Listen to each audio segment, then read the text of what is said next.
Even after the latest files were released earlier this month, we still only have a tiny fraction of the complete picture surrounding the life and crimes of alleged financier Jeffrey Epstein.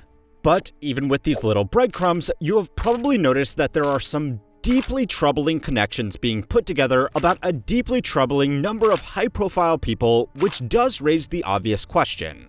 How did Epstein win so many friends and influence so many people? He wasn't born into great wealth or influence, but from the information we have been allowed to see, his business success was largely handed to him by figures and organizations that regular people wouldn't even be considered by.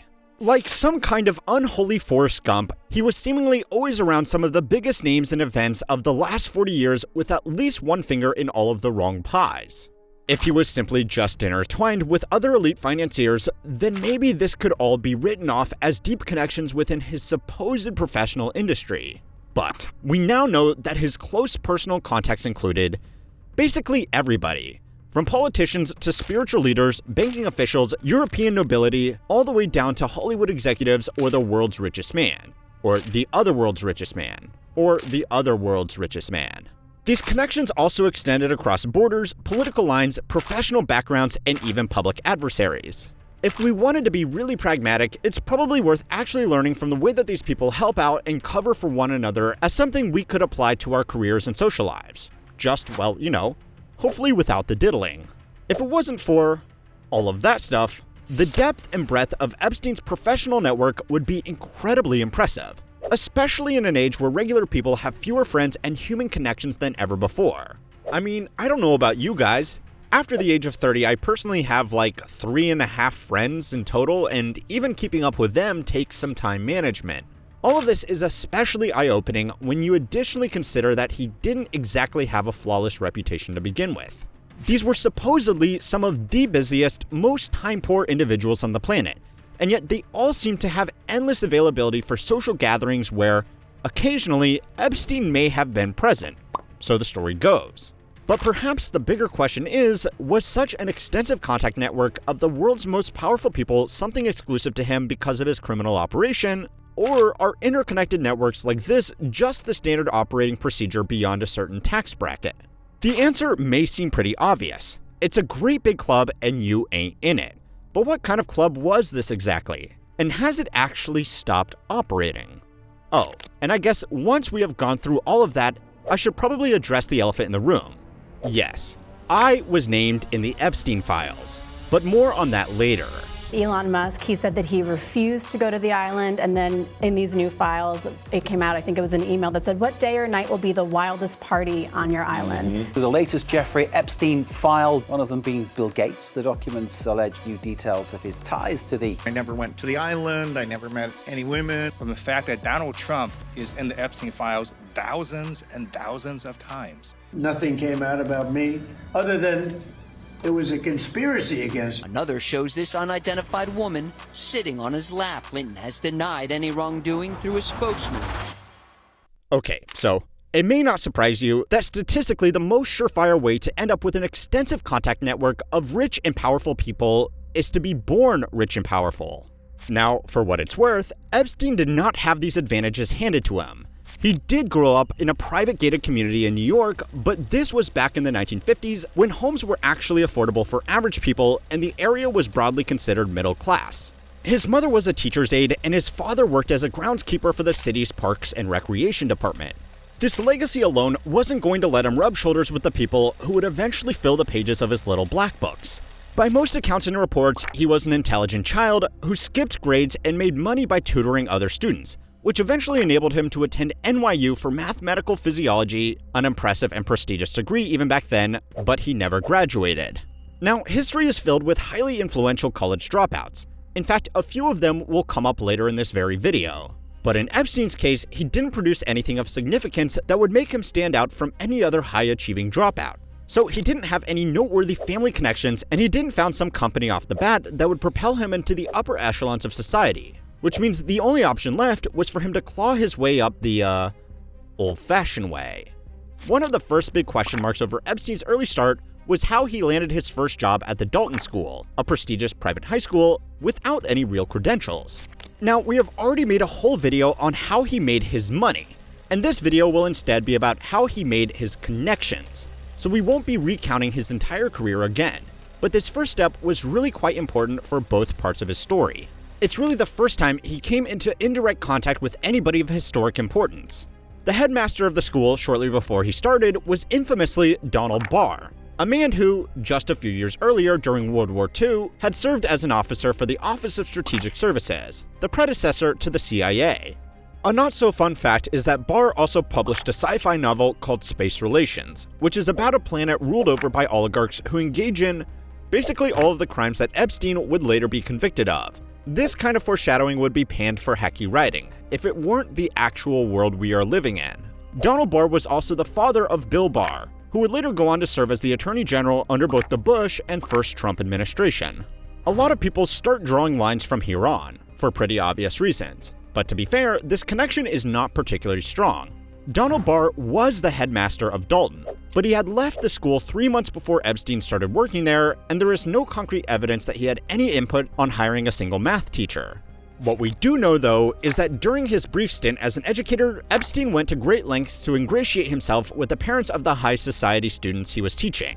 One of those students, Lynn Copel, later said in an interview that Epstein convinced another parent to advocate for him to her father, Alan Greenberg, who was at the time the CEO of Bear Stearns. I have personally never been to a parent-teacher interview that turned into a job interview, but somehow it worked, which is how he eventually went to land a job at the prestigious financial firm after being fired from Dalton. The point here is that even back in his early 20s, with not a lot going for him, he was kind of shameless in using whatever connection he had and squeezing the most he could out of them. Working at Bear Stearns did lend him some credibility in high-profile clients, and at the same time, it rewarded him for reaching out and trying to make friends wherever he could.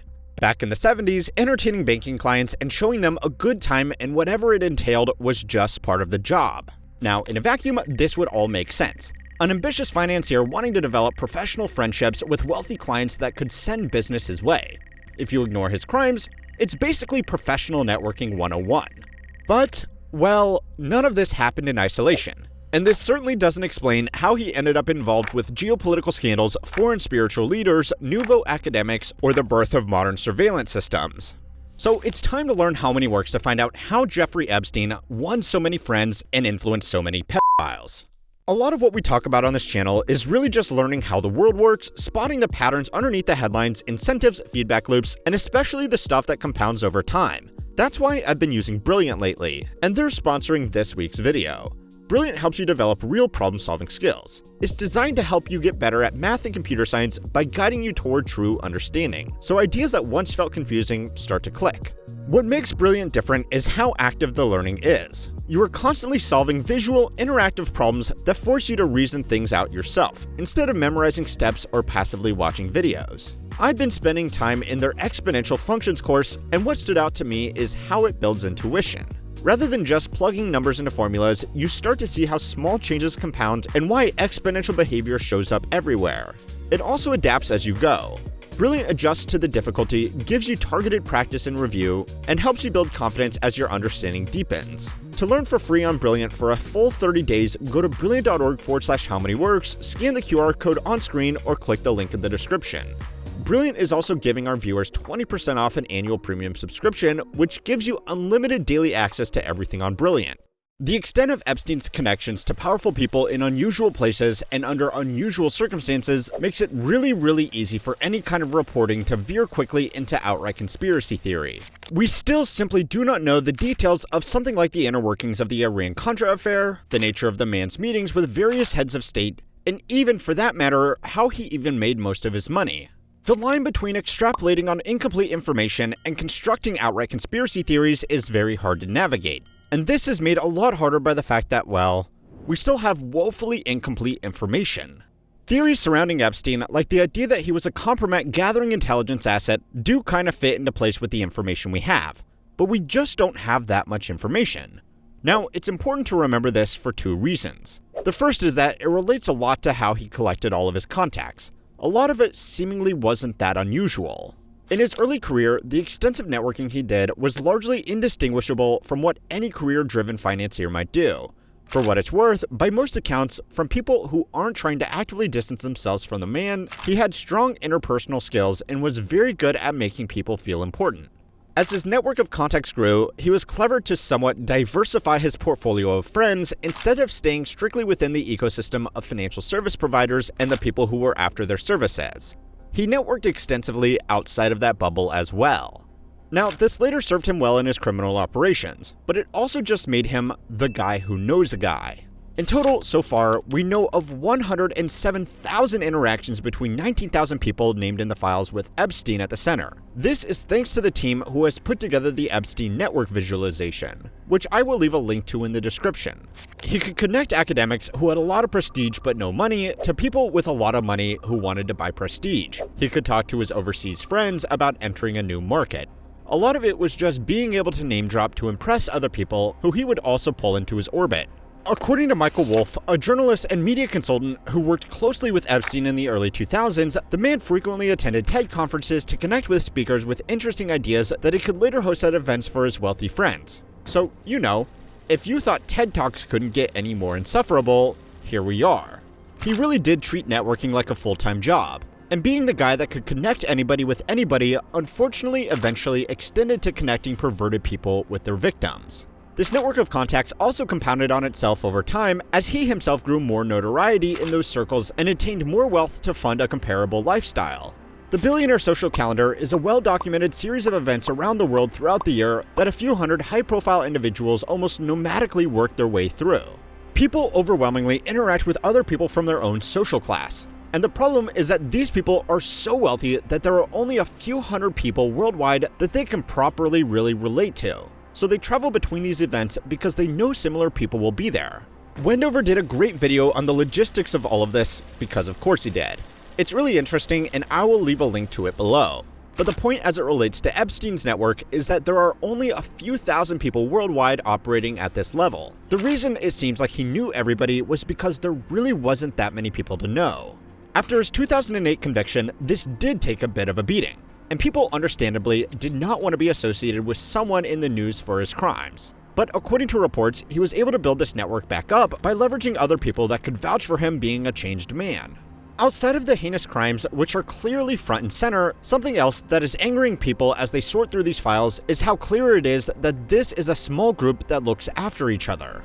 When figures like Steve Bannon and Noam Chomsky are just 1 degree of separation apart, it is a pretty clear demonstration that for extremely elite people, they can disagree about fundamental political differences the same way regular people might disagree about different sports teams. No matter which side wins, it won't really affect them, and everybody is just there to have a good time. Now, to you personally, this may have already been pretty clear, but the public attention these crimes are bringing is also shining a light on this aspect of these relationships as well.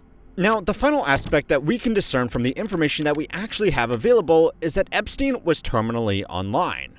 Even from the small slice of the files that we have available, this man received tens of thousands of messages and responded to most of them in a relatively timely manner. From the thousands of emails the team and I have personally poured through, the somewhat unsatisfying and also kind of sad reality amongst all of this was that Epstein was just really popular amongst these people because he was a perceived peer that would actually talk to them like a normal person. Without going full armchair psychologist, a majority of the communications that the public have actually been given access to concern mundane things like business ideas, lame jokes, and introductions. For Epstein himself, he was able to leverage some of these social connections with the help of an undisclosed amount of blackmail into business opportunities that would in turn fund his lifestyle, which would in turn enable him to interact with a wider network of wealthy and influential people. As we covered in our previous video, a majority of Epstein's wealth came from exorbitant fees paid to him by a small number of people who, for some reason, wanted him to manage their money over the more traditional financial options. Now, the obvious side effect of all of this is that there will probably be a good number of people in this extended network that were not involved in his criminal conspiracy. And that is what a lot of people are going to great lengths to point out. But that itself does raise a much bigger question, which is best demonstrated by looking at this email here. Yes, there I am, named in the Epstein files. Looks pretty bad, right? Well, yeah, without some extra context to fill in the blanks, it absolutely does. But by unredacting what we can, I'm sorry to disappoint you, but this is just an email chain between Epstein and an unidentified sender talking about working as a producer in the movie industry. One of the most important components of that business is apparently learning how money works. So, well, I guess I might need to rethink this channel's tagline. Oh, and one other thing that I have to point out, which is not really important in the grand scheme of things, but within this same email, he also said that the first step before learning how money works was learning to read and write. Now, after the team and I have collectively spent hundreds of hours combing through this guy's emails, this really stood out because half of his messages literally look as if he face-rolled his keyboard and pressed send. Both himself and the highly influential people he was communicating with sent emails that could only be described as borderline illiterate. Anyways, yes, this particular email is clearly just a silly example. But the point is, without the additional context, it would be really easy to spin a story that looked really bad here. Which raises the obvious question. Why aren't people who are actually mentioned tangentially in these files begging for more information to be put out to clear their name and clarify the extent of their involvement? The simple answer is, of course, that some of these people are guilty of heinous crimes and would prefer for their waters to stay muddy. But for everybody else, it really could be as simple as not wanting to rat out their friends, contacts, and clients. As demonstrated by these very documents, this is a small club that can provide prestige, lucrative opportunities, and well, anything else that they might want. To a lot of these people, staying on the inside is simply more important than justice. Now, obviously, if and when more information is released, this story could change significantly. But if you want a clear demonstration of just how valuable these contacts were, go and watch this video next to find out how the man himself actually got so rich in the first place with very little in the way of real credentials. And don't forget to like and subscribe to keep on learning how money works.